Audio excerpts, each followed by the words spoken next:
있습니다. 그리고 마지막 말씀은 제가 함께 내는 용기라는 제목으로 Courage to Stand Together 이렇게 영어로도 준비했는데요. 제가 이 캠프에 살짝 아쉬운 거는 이 모든 게 다 영어로도 되어 있는데 너무 한국말로만 해서 그래서 제가 가끔씩 영어 단어를 얘기하는 이유가 이 마음속에 있는 아쉬움을 나름 달래주는 그런 시도입니다. 그래서 이게 그래서 이번에는 함께 내는 용기라는 말씀을 골로새서 1장 24절에서 29절 말씀을 통해서 함께 보겠습니다.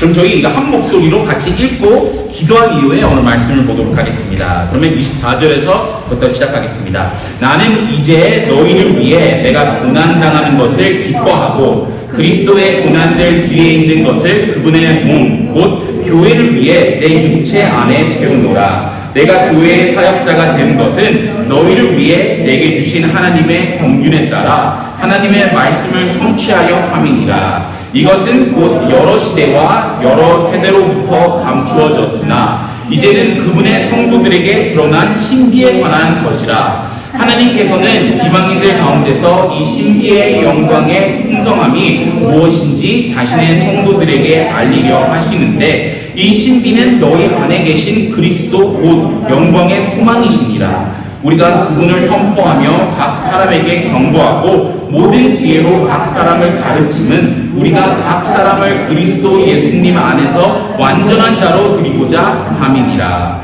이 일을 위해 나도 내 속에서 강력하게 일하시는 그분의 활동에 따라 싸우며 수고하고 가노라. 아멘. 사도 바울이 이 골로새 교회에게 쓴 편지입니다. 잠시 기도하고 오늘 말씀을 보겠습니다. 하나님 아버지, 저희에게 귀한 마지막 말씀 함께 내는 용기라는 제목으로 이 골로새서 1장에서 말씀을 허락해 주셔서 감사합니다. 주님, 저희가 이 시간 이 말씀을 듣고 또한 저희가 묵상하고 또 마음에 새길 때 주님, 저희가 이 말씀을 또 그냥 들은 말씀 중에 하나로 그냥 듣고 그냥 스쳐 넘어가는 것이 아니라 저희가 이것을 마음으로 받아들이고 또 마음으로 응답하고 또 저희 삶에 있어 이 진리를 적용하는 그런 저희가 될 수 있도록 주님께서 위대하게 또한 저희 마음속에 부담과 그 열정을 또한 심어주시옵소서. 이 모든 말씀 예수님 이름으로 기도했습니다. 아멘. 저희가 시너지 효과 또는 상승 효과라고 하죠. 이 단어는 둘 이상의 요소가 협력할 때 각각이 이 독립적으로 적용될 때보다 더 큰 결과를 얻는 현상을 말하는 것입니다. 그래서 이 시너지라는 단어 용어 자체는 함께 일하다라는 그런 뜻을 그리스어 낱말에서 유래했다고 합니다. 그래서 이 다양한 요소가 협력할 때 더욱 강력한 결과를 만들어낸다라는 그런 아주 강조한 그런 메시지를 가지고 있습니다. 그런데 이 개념은 다양한 맥락에서 적용되고 사용되지만 특히 교회 공동체 안에서는 매우 중요한 그런 역할과 그런 능력이 있습니다. 교회는 믿음의 공동체로서 이 시너지 효과를 통해 세상 속에서 빛과 소금의 역할을 더욱 효과적으로 감당할 수 있게 된다는 사실입니다. 교회 내에서 우리 모두가 이 각자의 재능과 자원을 결합하여 하나님을 섬길 때 이 시너지 효과가 극대화됩니다. 저희가 성경에서 저희에게 주는 그 말씀만 바라본다면 성경에서 저희에게 주는 그런 말씀은 되게 우리가 감당하기 어려운 그 너무 어마어마하고 큰 그런 사명입니다. 그렇지 않습니까? 이 세상 끝까지. 그죠? 이 세상 끝까지 가서 복음을 전하라. 그죠? 그리고 친례를 베풀고 교회에 더하라. 이 말씀을 생각했을 때 우리 자신이 이걸 이루기에는 너무 어마어마하고 우리가 감당할 수 없는 그런 도에 너무 큰 그런 목표라는 것입니다.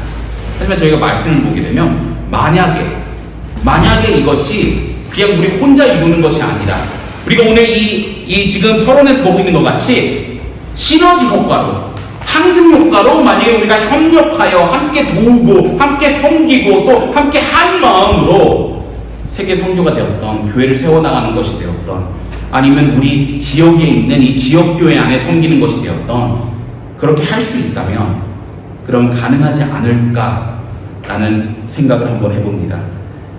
이 교회 내에서 우리 모두가 이 각자의 재능과 자원을 결합하여 하나님을 섬길 때 이 시너지 효과가 극대화된다는 것입니다. 이 성도들이 함께 일하고 서로를 도우며 또 자원을 공유할 때 그 결과는 단순한 합 이상의 놀라운 성과를 만들어낼 수 있습니다. 그래서 이는 교회의 사명인 하나님의 사랑과 복음을 온 세상에 전하는 데 있어서 필수적인 요소이다 라는 그런 사실입니다. 그렇다면 우리는 하나님께서 허락하신 이 믿음의 공동체 안에서 현재 어떤 역할을 하고 있습니까? 이 시너지의 뜻처럼 우리는 마음을 다해 함께 일하고 있습니까? 아니면 혹시 관중처럼 뒤에서 그냥 구경만 하고 있지는 않습니까? 오늘 본문 말씀을 보면 사도 바울은 하나님께서 그에게 허락하신 사역에 대해 설명을 합니다. 그리고 그는 하나님께서 자신을 교회를 위해 부르셨으며 복음 전파 사역에 관한 사명을 주셨다는 그런 설명을 이어나갑니다. 그리고 29절을 보시면 다음과 같이 이야기합니다. 이 일을 위해 나도 내 속에서 강력하게 일하시는 그분의 활동에 따라 싸우며 수고하노라 라고 합니다. 여기서 사도 바울은 하나님의 사역에 크게 사용된 사람이었습니다. 그리고 그 결과로 수많은 사람들이 구원받고 헌신하여 새로운 삶을 살게 되었습니다.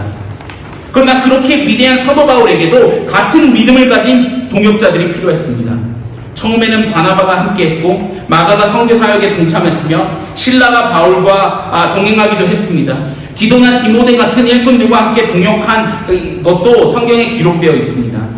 그래서 29절을 다시 보면 그는 하나님의 사역이 이 교회에 확고하게 세워지려면 바나바나 이 다른 동역자들과 이 일을 위해 나도 함께 일을 해야 한다 라는 그런 간증을 하고 있는 것입니다.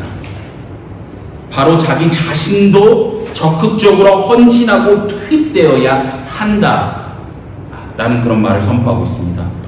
성도 여러분, 하나님의 교회를 세우고 일하는 데 있어서 우리에게 진짜 필요한 것이 무엇입니까?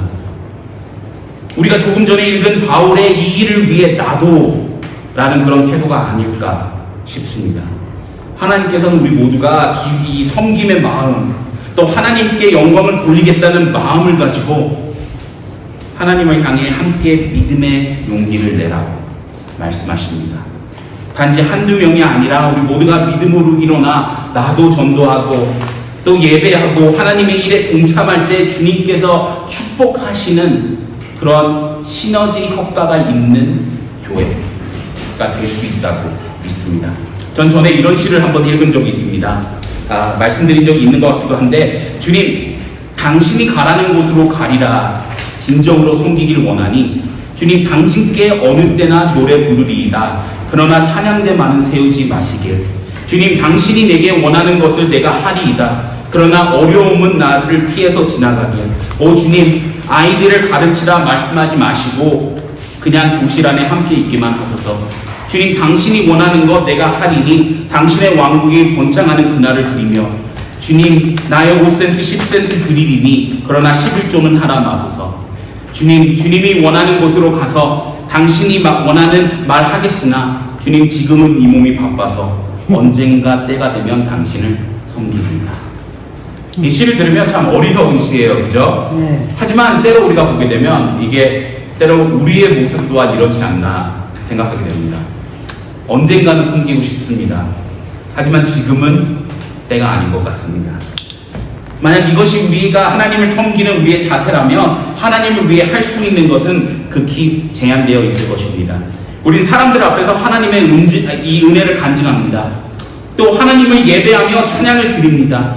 또 우리의 개인 기도 시간과 퀴즈 시간을 통하여 주님과 시간을 보내기도 합니다. 그러나 주님을 향한 우리의 자세가 만약 잘못되어 있다면 간증이나 찬양이나 예배 참석이나 이런 큐티를 통해 주님과 같이 시간을 보낼지언정 우리에게 무슨 도움이 될 수 있겠습니까? 수없이 결단만 하고 실제적으로 실행하는 것이 없다면, 언젠가 때가 되면 헌신하리라고 생각과 계획만 계속한다면 이 모든 결심들은 아무런 의미가 없을 것입니다. 사도 바울이 이들에게 편지를 쓴 이유는 그냥 잔소리를 하기 위해서가 아니었습니다. 또 그들이 무엇을 잘못하고 있는가 책망하기 위한 것 또한 아니었습니다. 사도 바울은 자신의 헌신을 통해 성도들이 가져야 할 원동력을 일으키는 그런 헌신의 자세를 가르쳐 주길 원했습니다. 교회를 세우기 원합니까? 그러면 내가 함께 일하는 것 같이 우리 같이 일합시다. 우리 같이 한번 세워봅시다. 라는 그런 간증이었던 것입니다. 그렇다면 오늘 저희 말씀을 통해서 사도 바울이 보여주는 헌신의 자세의 특성 몇 가지를 함께 나눠보길 원합니다. 제가 먼저 볼 수 있는 것은 헌신의 자세는 하나님의 뜻을 따릅니다. 헌신의 자세는 하나님의 뜻을 따릅니다. 본문 말씀으로 돌아가서 24절과 25절의 말씀을 함께 보겠습니다. 나는 이제 너희를 위해 내가 고난당하는 것을 기뻐하고 그리스도의 고난들 뒤에 있는 것을 그분의 몸 곧 교회를 위해 내 육체 안에 채우노라. 내가 교회의 사역자가 된 것은 너희를 위해 내게 주신 하나님의 경륜에 따라 하나님의 말씀을 성취하려 함이니라 라고 이야기합니다. 사도 바울은 교회를 위해 자신이 겪는 고난을 기쁘게 받아들인 사람이었습니다. 그리고 그는 이러한 고난을 통해 그리스도의 남은 고난을 자신의 몸으로 채우겠다라는 그런 간증을 합니다. 여기서 바울의 자신의 어려움을 그리스도의 사역을 이어가는데 일의 일부로 보았다라는 그런 간증이었던 것입니다. 이는 그리스도의 이 고난이 부족하였다는 것을 의미하는 것은 아닙니다. 오히려 복음 전파를 위해서 교회가 겪어야 할 이 고난이 남아있다면 바울은 교회를 위해서 기꺼이 고난을 감당하겠다라는 그런 결심을 고백했던 것입니다. 바울은 자기가 겪는 고난은 그리스도의 사역에 참여하고 교회의 성장과 복음 전파에 기여하는 방식이었다고 믿었습니다. 그래서 바울은 하나님의 뜻을 따라 교회를 섬기는 사람이 되었습니다. 하나님의 말씀을 이루기 위해 자신이 먼저 섬김의 자리에 선 것이었습니다. 성도 여러분, 저희의 이 필요한 이 올바른 섬김의 자세는 언제나 하나님의 뜻을 따라야 합니다. 그래서 사도 바울은 교회를 위해 자신을 희생하고 기꺼이 고난받은 것은 하나님의 큰 계획의 일부라고 설명하고 있었던 것입니다. 전에 선교사 윌 보던이라는 그런 분에 관해 들어보신 적 있습니까? 윌 보던은 큰 낙동회사 사장의 아들이었다고 합니다. 그리고 그는 고등학교 졸업 후 아버지로부터 이 세계 여행 기회를 선물 받게 됩니다.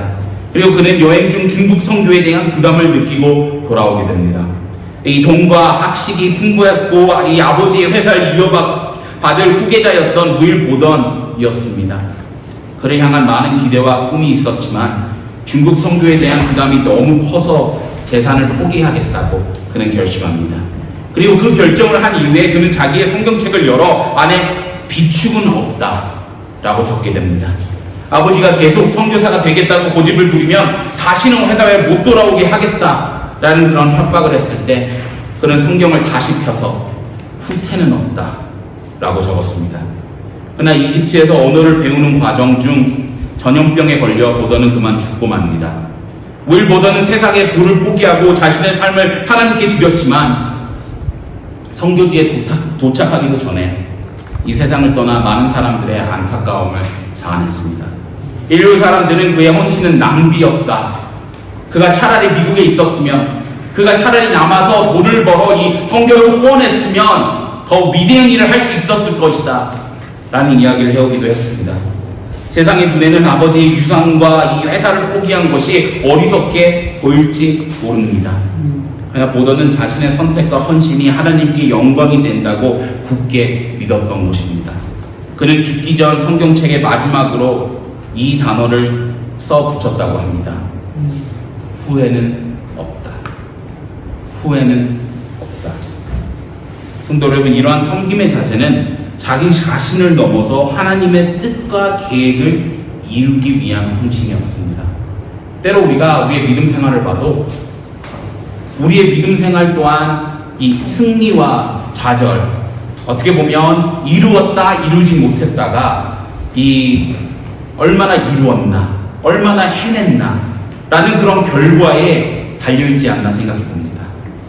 하지만 하나님께서 저희에게 원하시는 것은 최대한 승리, 최대한 결과, 최대한 많은 돈, 최대한 큰 이런 것들이 아닌 하나님의 뜻을 따르라. 하나님께서 우리에게 그런 부담을 주실 때, 하나님께서 우리의 발걸음을 인도하실 때 응답하는 그런 자세가 필요하다고 믿습니다. 성도 여러분, 하나님께 영광을 돌리기 위한 삶은 우리의 편리와 시간과 계획을 다 이룬 후에 가능한 것이 아닙니다. 그때는 너무 늦습니다. 지금 하나님의 뜻이 나타났을 때 헌신하고 붙잡아야 한다라는 사실입니다. 이것이 주님께서 원하시는 첫 번째 헌신의 자세입니다.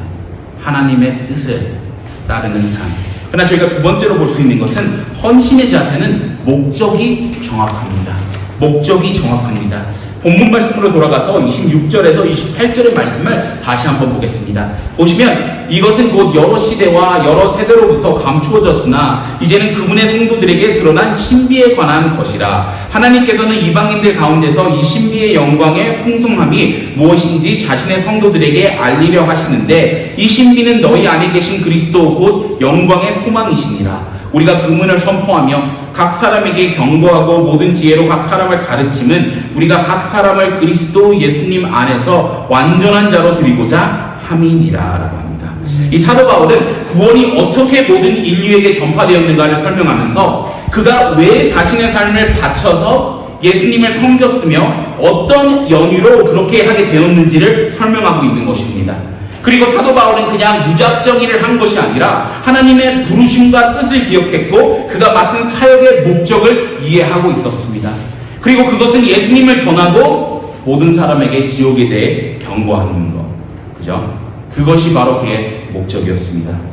사도 바울은 자신의 삶의 목적, 사역의 목적을 분명히 알고 그리고 그 목적을 향해 나아갔던 사람이었습니다. 디모데후서 1장 9절을 보면 그는 다음과 같이 또 이야기합니다. 그분께서 우리를 구원하시고 거룩한 부르심으로 부르신 것은 우리의 행위에 따른 것이 아니요 자신의 목적과 은혜에 따른 것이니라. 그 은혜는 세상이 시작되기 전에 그리스도 예수님 안에서 우리에게 주어졌으나 라고 합니다. 이 때문에 그는 죽음 직전에 로마 감옥의 창살 안에 있으면서도 내가 선한 싸움을 싸우고 나의 달려갈 길을 마치고 믿음을 지켰다 라고 쓰게 됩니다. 바울은 주님께서 맡겨주신 사역을 감당하면서 항상 사역의 목적을 생각했습니다. 그리고 그 목적을 향해 나아가는 자기의 자세를 항상 바르게 하여 이 성경적인 이 방법을 고집했던 것입니다. 그는 하나님께서 그에게 허락하신 사역을 위해 일생을 바치고 따른 사람이었습니다. 전에 들은 이야기 중에 제가 어떤 스코틀랜드 남자가 율리시스 그랜트 대통령과 처음으로 골프를 쳤던 것에 관한 이야기를 들은 적이 있습니다. 그 남자는 티 위에 조심스레 공을 얹어놓고 힘차게 골프채를 휘둘렀다고 합니다. 그러나 대통령 앞에서 너무 긴장한 나머지 그는 그만 공을 놓치고 티 위에 공을 그대로 둔 채 잔디를 쳤는데 그 여파로 대통령의 얼굴과 수염 주위에 흙과 이 잔디가 전부 튀었다고 합니다. 그 남자는 다시 한번 골프채를 휘둘렀고 또다시 공을 놓쳤습니다. 대통령은 6번을 오래 기다리셨죠. 6번을 조용히 기다리다가 그에게 이렇게 물었다고 합니다. 이 게임이 운동이 많이 되는 게임이라는 건 이해하겠습니다. 그러나 공이 왜 있는지는 잘 모르겠군요. 성도 여러분, 우리 또한 이 교회에 주어진 이 목적을 잊는다면 하나님을 위해 분주하고 바쁘게 이곳 가고 저곳 가고 이 사람 만나고 저 사람 만나고 성경책 보고 기도하고 금식하고 할 거는 다 하지만 초점을 놓칠 수 있다는 것입니다. 금식의 초점은 금식이 아닙니다. 그죠? 기도가 초점이죠. 그죠?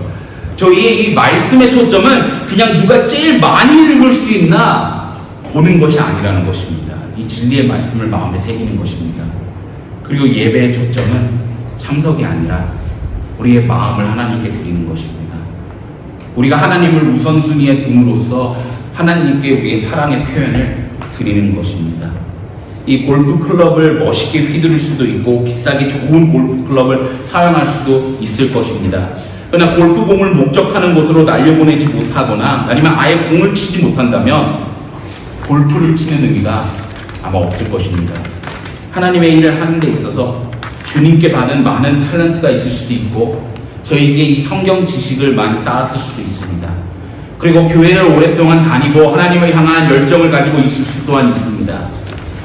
그러나 우리가 만약 하나님께서 주신 이 사역의 목적을 잃어버리고 예수님을 섬기는 일에 열매를 맺지 못한다면 우리가 하는 모든 사역이 아무런 의미가 없을 것이다 라는 말씀입니다. 한번 생각해 보셨습니까? 하나님께서는 왜 나에게 이 달란트를 주셨을까? 하나님께서는 왜 나에게 이 달란트를 주셨을까? 이 며칠 전에 이 교회에 Dr. Shetler이라고 있으세요. 대학교에서 가르치시다가 이제는 플로리다 주 쪽에 계시는데 지금 교회에서 현재 자슈아 캠프가 이루어지면서 잠시 돌아오셔서 이 말씀을 몇 번 전해주셨습니다. 근데 그분이 하시는 말씀이 무엇이냐면 아이들에게 이 달란트에 관해서 말씀을 가르치시면서 중요한 것이 무엇이냐면 보통 아이들은 달란트가 얼마나 많은가에 초점을 둔다는 것입니다. 그죠? 저 사람은 달란트가 너무 많은데 피아노도 잘 치고 노래도 잘하고 뭐 공부도 잘하고 그죠? 말도 잘하고 똑똑하고 잘생겼고 돈도 많고 이건 달란트가 아니죠. 하지만 뭐 이 다양한 것들 다 잘하는데 자기는 잘하는 게 하나밖에 없는 것 같다. 근데 그분이 하시는 말이 달란트가 많은 게 초점이 아니라 우리가 가지고 있는 그 달란트를 우리가 어떻게 사용하고 있는가가 중요한 것이다 라는 말씀을 하셨습니다. 그리고 그 달란트 많은 사람들은 오히려 나중에 예수님 앞에 섰을 때 그 많은 달란트에 각각 그들이 어떻게 사용했는지, 그죠? 그걸 가지고 어떻게 하나님께 영광을 돌렸는지 예수님께서 묻게 될 것이다. 그렇다면 우리는 가진 이 한 달란트를 가지고 어떻게 하나님께 영광을 돌리고 있는가? 그죠? 한번 생각해 보셨습니까? 달란트가 하나이든 여러 개이든 어떻게 무관하게 그 가진 달란트를 가지고 어떻게 하나님께 영광을 돌리고 계십니까? 어떻게 돌리고 계십니까? 생각해 보셨습니까? 어떤 분들은 그러실 수 있어요. 목사님, 저는 제 달란트 갖고는 하나님께 영광을 돌릴 수는 없습니다. 하지만 하나님께서 만약에 주신 달란트라면 분명히 사용할 방법이 있습니다. 그죠? 제가 가끔씩 얘기하는 게 어떤 분들은 되게 이 반겨주는 미소를 갖고 계세요. 그죠? 교회에 딱 누가 왔을 때 그분이랑 처음 만나면 이 편한 마음, 그죠? 편한 마음. 어떤 분들은 그 열정, 그죠? 이 교회가 반대 방향으로 갈 때 그 열정과 그걸로 바른 방향으로 같이 인도해 주실 수 있는 분들, 그죠? 아니면 찬양하는 달란트가 있을 수도 있죠. 정리종동하는 달란트, 그리고 그죠? 그런 거 있을 수도 있고, 그리고 누구를 격려하는 달란트, 다양한 달란트들이 있을 수 있습니다. 근데 우리가 그거를 어떻게 사용하고 있는가? 그리고 하나님께서는 왜 우리에게 랭캐스터에 살게 하시고 그리고 오늘 이 가족 캠프에 참여하게 하셨는가? 한번 생각해 보셨습니까? 우리가 믿는 하나님은 아무것도 이유 없이 하시는 하나님은 아니십니다. 모든 것이 그의 손안에 있고 모든 것이 하나님의 계획 안에 있다라고 우리 믿습니다. 그렇다면 지금 이곳에 우리가 지금 지닌 능력과 달란트와 이 모든 것을 가지고 이곳에 하나님께서 우리를 두신 이유가 있다는 것입니다. 그렇다면 우리가 그 목적을 붙잡고 그 목적을 향해 나아갈 수 있어야 합니다. 시너지 효과를 일으키는 헌신의 자세는 하나님의 뜻을 따릅니다.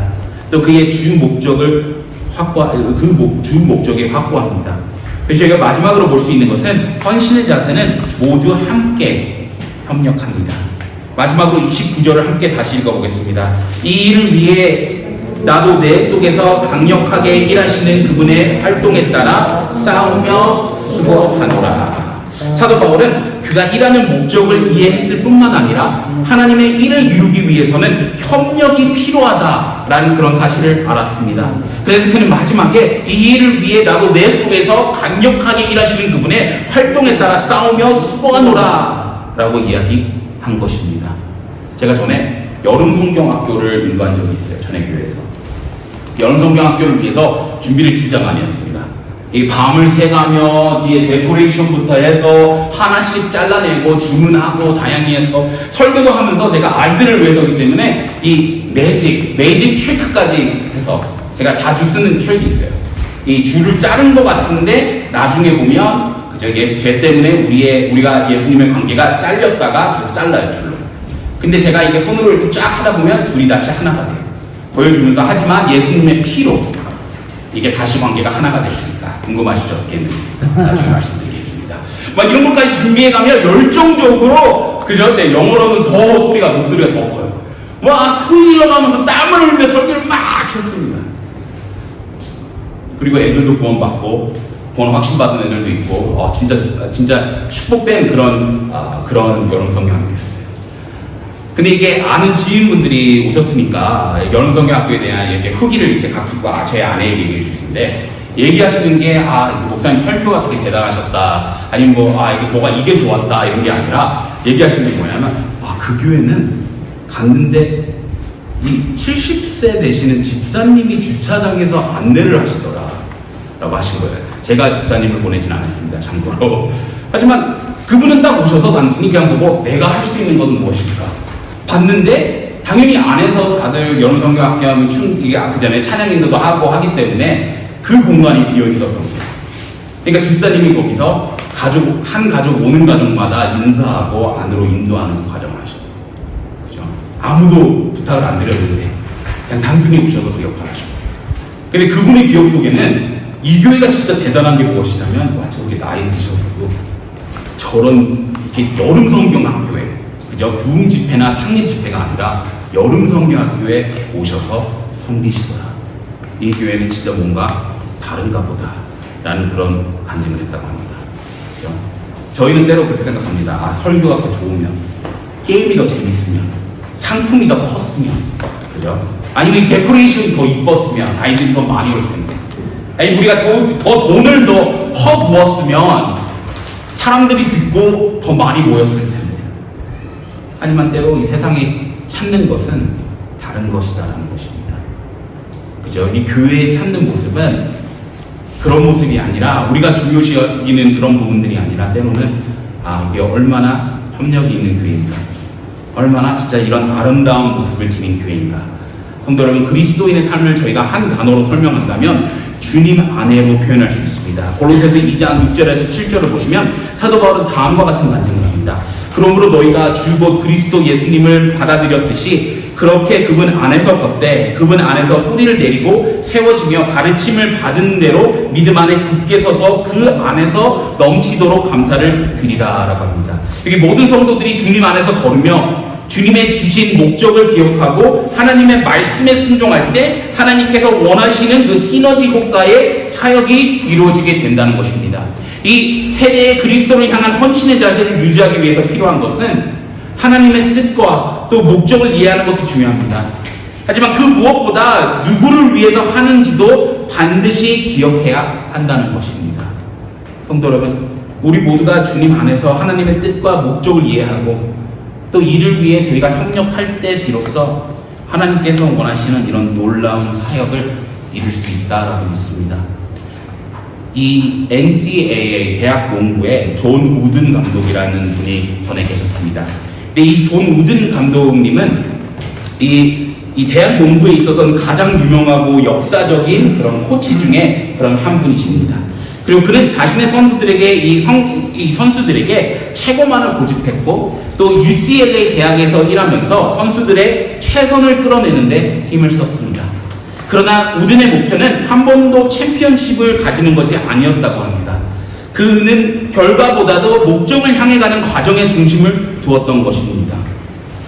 그의 이 근면성과 자기에게 주어진 일들에 대한 이 집중력은 UCLA를 4시즌이나 무패 팀으로 만들었으며 이 88번의 게임을 연속으로 이겼고 이 전국 선수권 대회에서 이 10번이나 타의 추종을 불허하는 그런 팀으로 나타났다고 합니다. 이런 이 우든 감독은 그의 선수들에게 종종 이런 이야기를 했다고 합니다.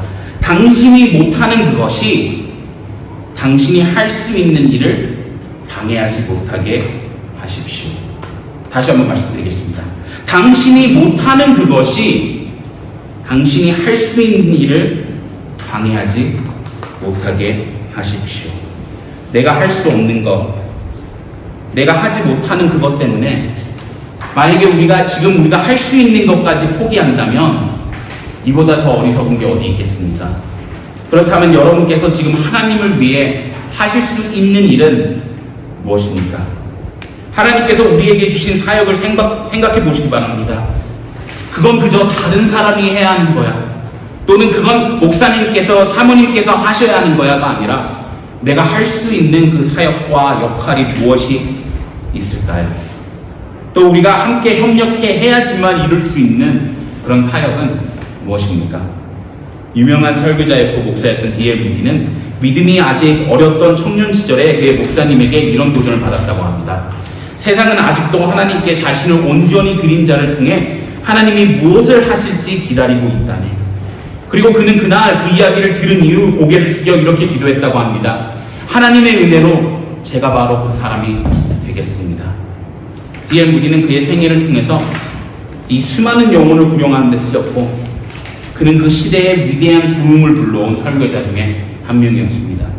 그러나 D.L. 무디에게도 그를 도전한 목사님이 있었고 또 함께 그 목표를 위해 달려간 믿음의 동료들이 있었습니다. 사도 바울에게 바나바나 실라, 마가, 디모데가 필요했듯이 우리 교회에도 하나님의 일에 함께 협력하는 일꾼들이 필요합니다. 우리가 할 수 없는 것들이 많이 있습니다. 그죠? 언제나 부족한 시간 때문에 어떤 사역은 부담이 될 수도 있습니다. 또 이 건강 때문에 직접적으로 달리는 사역을 못할 수도 있겠죠. 그러나 지금 내가 할 수 없는 것, 그것 때문에 저희가 만약 내가 할 수 있는 것까지 포기를 한다면 우리는 하나님을 위해 아무것도 하지 못할 것입니다. 지금 못하는 것은 남겨두고 지금 개개인이 할 수 있는 것은 무엇입니까? 우리의 이 협력을 기다리고 있는 그런 사역은 무엇일까요?